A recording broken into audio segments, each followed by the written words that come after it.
எல்லாமே நான் நினச்ச மாதிரியே இருந்துச்சு எல்லாமே. எனக்கு ரொம்ப என்னோட உலகத்தை சீக்கிரமா மக்கள்கிட்ட போய் சேர்த்துச்சு. இப்போ கர்னல்ல அதே மாதிரி. அப்போ எனக்கு ஈஸியா பாண்டிங் ஸ்டார்ட் ஆயிடுச்சு.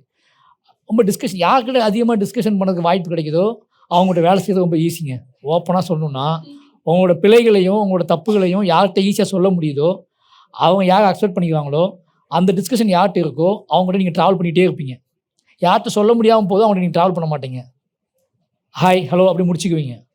அது மாதிரிக்கு என் சந்தோஷ் கூட எனக்கு ஒரு பெரிய டிஸ்கஷனுக்கான ஸ்பேஸ் இருக்கு. அதனால ட்ராவல் பண்ணிட்டே இருக்கும். இப்ப நீங்க கர்ணன், பெருமாள், மாமன்னன் பண்ணியிருக்கீங்களா சார்? அத விட எது நீங்க கஷ்டமா பண்ணியிருக்கீங்க சார்? கஷ்டம்னா நீ உடல் உழைப்பா கேட்கிறியா? இல்ல மன அழுத்தமா கேட்கிறியா? மன அழுத்தமா? மன அழுத்தமான எல்லா படமுமே. ஓகேவா? ஆமாமா. என்ன ரெஸ்பான்ஸ் என்ன பண்ணுவாங்க? ஏன்னா எல்லாத்துலயுமே ஒரு கான்ஃப்ளிக்ட் வைக்கும்ல.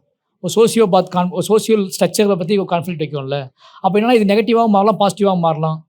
அப்போ கான்ஃப்ளிக்ட் கிரியேட் பண்றோம் நம்ம.